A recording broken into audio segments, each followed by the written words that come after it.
तुमने जीवन भर यह मान लिया है कि भगवान कहीं और है और तुम कहीं और। यही सबसे बड़ी भ्रांति है। तुम्हारा अस्तित्व उसी स्रोत से जन्मा है जिसे तुम भगवान कहते हो। जैसे लहर समुद्र से अलग नहीं, वैसे ही तुम अस्तित्व से अलग नहीं। लेकिन लहर अगर कहे मैं समुद्र से अलग हूं, तो संकट पैदा हो जाता है। वह डरती है, वह कांपती है, क्योंकि उसे पता है कि वह अल्पकालिक है। पर जैसे ही उसे समझ आए कि मैं समुद्र हूं, सारा भय मिट जाता है। मनुष्य का भय भी इसी अज्ञान से पैदा होता है कि वह स्वयं को समुद्र नहीं पहचानता। भगवान दूर नहीं, तुम्हारा अपना केंद्र है। भगवान का पहला स्पर्श मौन है। न कोई रोशनी, न कोई दिव्य दर्शन, न कोई आवाज। सबसे पहले आता है गहरा, गर्भ जैसा मौन। एक अजीब सा भार उतर जाता है, जैसे कोई बोझ हट गया हो। हम जीवन भर अदृश्य बोझ ढोते हैं। चिंता, पछतावा, इच्छाएं, भय। लोग क्या कहेंगे? ये सब मानसिक शोर है। जब ये शोर धीरे धीरे मिटने लगता है, तो भीतर एक शांत झील जैसी अनुभूति प्रकट होती है। यह मौन ही भगवान का द्वार है। और जब भी ये मौन आता है, समझ लो कि तुम द्वार पर खड़े हो। ओशो कहते हैं, प्रेम कोई भावना नहीं, कोई इच्छा नहीं, कोई संबंध नहीं। प्रेम अस्तित्व का स्वभाव है। जब भीतर की चेतना जागती है, तो उससे अपने आप प्रेम झरने लगता है। यह किसी पर निर्भर नहीं होता। यह सच्चे फूल की खुशबू जैसा होता है। किसी के लिए नहीं, अपनी प्रकृति के कारण। जिसके भीतर भगवान प्रकट होने लगता है, उसके भीतर प्रेम का महासागर उमड़ने लगता है। वह लोगों को बदलने की कोशिश नहीं करता, उनसे शर्तें नहीं रखता, अपेक्षाएं नहीं करता। प्रेम बस बहता है, शांत, सरल, सहज। यही दूसरा संकेत है। करुणा प्रेम का विस्तार है। जब प्रेम किसी व्यक्ति पर नहीं, पूरे अस्तित्व पर बरसने लगता है, वह करुणा बन जाता है। ओशो कहते हैं, जिसके भीतर भगवान जगता है, वह जानता है कि हर जीव उसी दिव्यता का अंश है। वह किसी को छोटा नहीं समझता, किसी को बड़ा नहीं समझता। वह करुणा से भरा रहता है। पेड़ों के प्रति, पशुओं के प्रति, पत्थरों के प्रति भी। उसके लिए अस्तित्व एक है, और वही एकता भगवान है। ओशो कोई एक मार्ग नहीं सुझाते, क्योंकि हर मनुष्य अलग है। लेकिन वे तीन मूल रास्ते बताते हैं। एक ध्यान उनके अनुसार यह सबसे सीधा रास्ता है। चुपचाप बैठो, सांस को देखो, विचारों को आते जाते देखो। धीरे धीरे देखने वाला तुम्हारे भीतर अलग हो जाएगा, और मन अलग। इस विभाजन के क्षण में भगवान की अनुभूति शुरू होती है। दो प्रेम, लव। दूसरा मार्ग है प्रेम। पूरी जागरूकता से, पूरे पिघले हुए हृदय से किसी को प्रेम करो, बिना बंधन के। प्रेम की गहराई में अहंकार टूट जाता है, और जब अहंकार टूटता है, वहीं भगवान प्रवेश करते हैं। चलते समय चलना देखो, खाते समय स्वाद देखो, बोलते समय शब्दों की जागरूकता रखो। पूरी जागरूकता ही ईश्वर की पहली सीढ़ी है। जैसे जैसे जागरूकता बढ़ती है, अहंकार, लोभ, क्रोध, भय सब गिरते जाते हैं। जब ये सब गिर जाते हैं, जो बचता है वही भगवान है। आस्था अंधी होती है, विज्ञान प्रयोग करता है, अनुभव करता है, फिर जाने हुए को स्वीकारता है। भगवान को भी ऐसे ही अनुभव करना है, ध्यान के प्रयोग से। जो अनुभव करेगा, उसे संदेह की कोई गुंजाइश नहीं रहेगी। जो अनुभव नहीं करेगा, उसे भरोसा भी उधार का ही लगेगा। टॉक्स। भगवान को मत मानो, भगवान को खोजो। खोज सच्ची होगी तो भगवान स्वयं प्रकट होगा। भगवान किसी को दुख नहीं देता। दुख हमारे अपने मन की रचना है। भगवान जीवन देता है, प्राण देता है, जागरूकता देता है। दुख पैदा करता है हमारा अहंकार। जैसे ही अहंकार टूटता है, दुख अपने आप मिटता है। और जब दुख मिटता है, सुबह जैसा प्रकाश फैलता है। वह प्रकाश भगवान है। जब तुम भीतर बैठकर अपने विचारों को देख सकते हो, अपने क्रोध को देख सकते हो, अपने दुख को देख सकते हो, उस क्षण जो देखने वाला है, वही भगवान की चिंगारी है। ये देखने वाला कभी जन्मा नहीं, कभी मरता नहीं। शरीर बदल जाते हैं, मन बदल जाता है, पर साक्षी वहीं रहता है। उस साक्षी को पहचानना भगवान को पहचानना है। तुम्हारा मन भरा है इच्छाओं से, डर से, कुंठाओं से, योजनाओं से, शब्दों से, स्मृतियों से। भरे हुए पात्र में कोई अमृत नहीं डाला जा सकता। भगवान भी तभी प्रवेश करता है जब तुम भीतर से खाली हो जाते हो। खुद को खाली कर लो, अस्तित्व तुम्हें भर देगा। जब मन पूर्ण रिक्त हो जाता है, उसी क्षण भगवान उतरता है, जैसे शांत तालाब में चंद्रमा का प्रतिबिंब। भगवान कोई व्यक्ति नहीं, न कोई आकृति, न कोई देवता।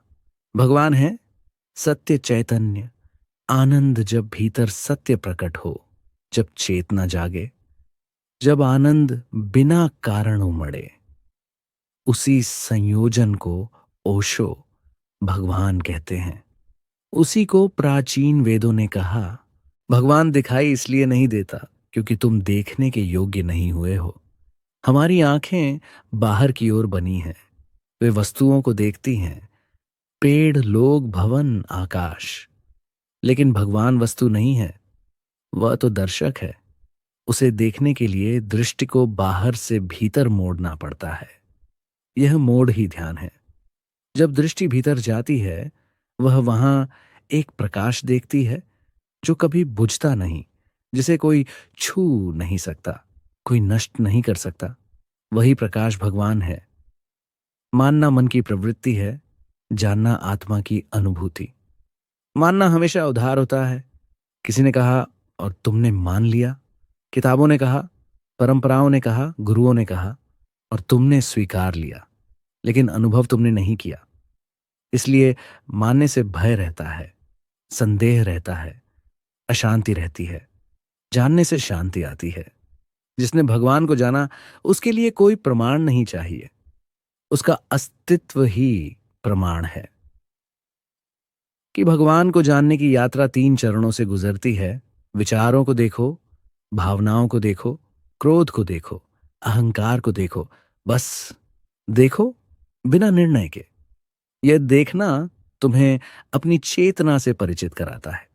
दूसरा, मन का विलय। धीरे धीरे जितना तुम देखोगे, मन उतना शांत हो जाएगा। और फिर एक क्षण आता है जब मन पूर्ण मौन हो जाता है। उस मौन में पहली बार भगवान की उपस्थिति स्पष्ट होती है। तीसरा, स्वयं का विसर्जन। जब मौन गहरा होता जाता है तो मैं भी खो जाता है। जहां मैं खो जाए, वहीं भगवान प्रकट होता। भगवान धीमी धीमी प्रक्रिया नहीं है। तुम वर्षों तक खोज सकते हो, ध्यान कर सकते हो, लेकिन अनुभव अचानक होगा। जैसे अंधेरे कमरे में अचानक बल्ब जल जाए। क्षण भर पहले घोर अंधेरा था, क्षण भर बाद पूरा प्रकाश। इसी तरह भगवान भी अचानक उतरता है जब मन पूरी तरह खाली होता है। अहंकार अहंकार कहता है, मैं अलग हूं, मेरा अपना अस्तित्व है। लेकिन जब तक यह मैं है, भगवान प्रवेश नहीं कर सकता। भगवान का प्रवेश वहीं होता है जहां मैं अनुपस्थित है। भय मनुष्य भगवान से डरता है क्योंकि भगवान का अर्थ है पूरी तरह समर्पण, मन का नष्ट होना, स्वयं का पिघल जाना। मनुष्य भगवान चाहता भी है और उससे डरता भी है। इस द्वंद्व के कारण मनुष्य दूर ही रहता है। भगवान को खोजने की जरूरत नहीं। जीवन को समझो, जीवन ही भगवान का शरीर है। फूल में भगवान खिलता है, नदी में भगवान बहता है, आकाश में भगवान सांस लेता है, तुम्हारी धड़कन में भगवान धड़कता है। भगवान और जीवन अलग नहीं, फर्क बस इतना है, तुम जीवन को वस्तु की तरह देखते हो, भगवान को विचार की तरह। जब जीवन को अनुभव की तरह देखना शुरू करोगे तो भगवान अपने आप प्रकट होगा। भगवान समय के बाहर है, वह केवल अभी में उपलब्ध है। जो सोच में है वह अतीत में है, जो कल्पनाओं में है वह भविष्य में है, जो अभी में है वह भगवान के सबसे करीब है। क्योंकि अभी मौन है, अभी शुद्ध है, अभी बिना दाग है। अगर तुम एक क्षण पूरी तरह वर्तमान में आ जाओ, उस एक क्षण में तुम्हें भगवान की हल्की सी झलक मिल जाएगी। आनंद भगवान का सुगंध है। जब तुम्हारे भीतर बिना किसी कारण के एक खुशी उठने लगे तो समझो भगवान पास है। ये खुशी किसी व्यक्ति से नहीं, किसी काम से नहीं, किसी वस्तु से नहीं, यह भीतर के मौन से आती है। जो मौन तक पहुंच जाए वह आनंद तक पहुंच जाएगा, और आनंद तक पहुंचने वाला भगवान तक पहुंच गया। समर्पण का मतलब किसी मूर्ति के सामने झुकना नहीं।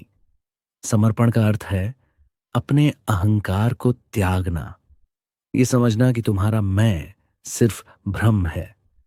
जब ये भ्रम गिरता है तो जो बाकी रहता है वही भगवान का स्वरूप है। समर्पण का अर्थ है अपने भीतर ब्रह्मांड को पहचानना, कि भगवान का अनुभव छोटे छोटे संकेतों से शुरू होता है। अचानक भीतर शांति उतरती है, अन्य लोगों के प्रति करुणा बढ़ती है, मन हल्का हो जाता है, दुनिया सुंदर लगने लगती है। हर चीज में एक चमक नजर आती है, व्यर्थ की दौड़ खत्म हो जाती है, अंदर से एक प्रकाश महसूस होता है। ये लक्षण बताते हैं कि तुम सही मार्ग पर हो और भगवान धीरे धीरे प्रकट हो रहा है। भगवान का स्वाद लेना पड़ता है, उसे समझाया नहीं जा सकता। जैसे मधुमक्खी के शहद का स्वाद शब्दों से नहीं बताया जा सकता, वैसे ही भगवान को सुनकर नहीं जाना जा सकता। अनुभव ही मार्ग है। जो अनुभव करता है वह मौन हो जाता है, क्योंकि शब्द छोटे पड़ जाते हैं। भगवान दूर नहीं है, तुम सोए हुए हो। जैसे ही तुम होश में आते हो, जागरूक होते हो, भगवान प्रकट हो जाता है। होश ही मानव से दिव्यता की तरफ पहला कदम है। मनुष्य जीवन भर खोजता है, धन की, सम्मान की, संबंधों की, सफलता की, लेकिन उसे यह कभी ध्यान नहीं आता कि वह खोज किसकी कर रहा है। धन, सम्मान, सफलता, ये सब तो मन की भूखें हैं, लेकिन भीतर, बहुत भीतर एक और भूख है, शांति की, पूर्णता की, एक ऐसी तृप्ति की जो किसी वस्तु से नहीं मिलती। ये वही भूख है जो तुम्हें भगवान तक ले जाती है, क्योंकि भगवान कोई व्यक्ति नहीं, बल्कि तुम्हारे भीतर की पूर्णता है। जिस दिन तुम इसे समझ लेते हो, तुम्हारी खोज बदल जाती है, बाहर से भीतर। हमारी आंखें बाहर देखने के लिए बनी हैं। बाहर रंग हैं, आकृतियां हैं, आकर्षण है, भीतर सन्नाटा है। इसलिए मनुष्य भीतर जाने से डरता है, क्योंकि भीतर उसे अपना असली चेहरा दिखाई देगा। ओशो कहते हैं, जो भीतर झांकने का साहस करता है वही धर्म की शुरुआत करता है। भीतर जाते ही सबसे पहले तुम अंधेरा देखोगे। वह अंधेरा तुम्हारा नहीं, तुम्हारे मन का है। थोड़ा गहरा जाओगे तो विचारों का तूफान दिखाई देगा, और यदि तुम टिक गए, धैर्य रख लिया, तो अचानक विचार गिरने लगते हैं। जब विचार गिरते हैं तो चेतना उठती है, और जब चेतना उठती है तो भीतर एक प्रकाश शुरू होता है। शुरुआत में सूक्ष्म, फिर धीरे धीरे पूरा फैल जाने वाला। वही प्रकाश भगवान का पहला संकेत है।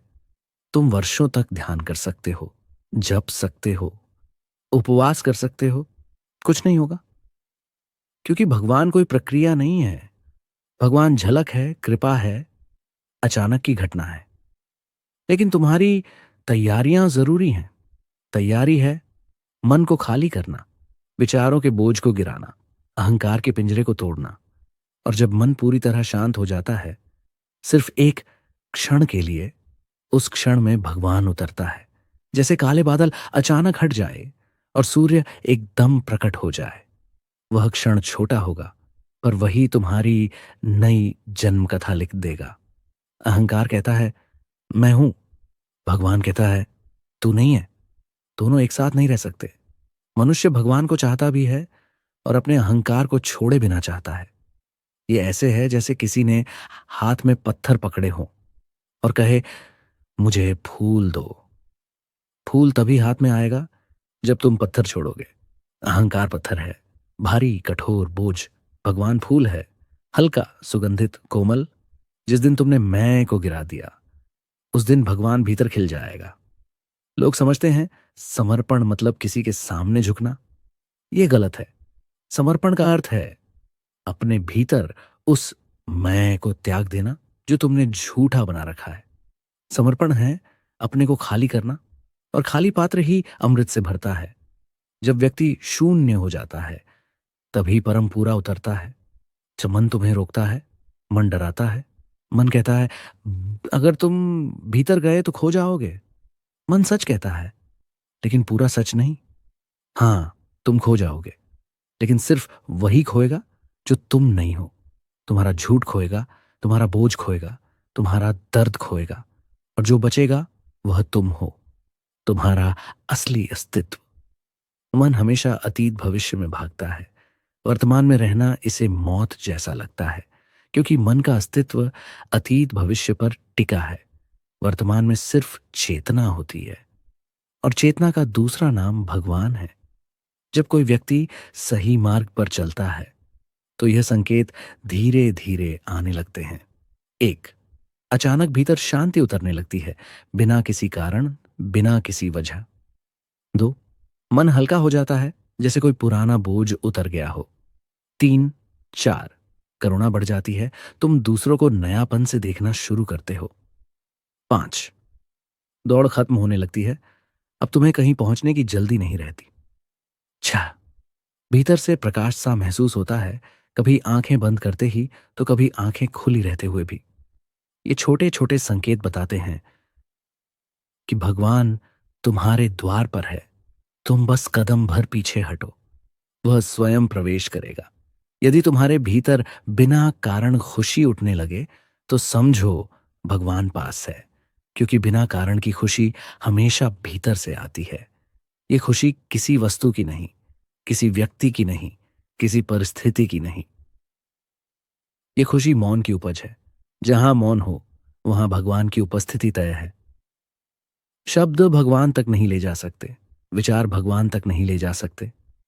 पूजा, प्रार्थना, जप सब मदद करते हैं, लेकिन अंत में छोड़ना पड़ता है। भगवान मौन में उतरता है। मौन में बैठ जाओ, कुछ मत करो, सिर्फ होश रखो। धीरे धीरे भीतर से एक रोशनी उठेगी, एक सुगंध उठेगी, एक आनंद उठेगा। वहीं तुम्हारा मिलन है, वहीं तुम्हारा घर है, वहीं तुम्हारा सत्य है। भगवान को खोजने की जरूरत नहीं, तुम्हें बस स्वयं को जगाना है। जैसे ही तुम होश में आते हो भगवान प्रकट हो जाता है। जैसे सूर्य हमेशा था, लेकिन बादल हटते ही दिखने लगता है, वैसे ही भगवान हमेशा से था,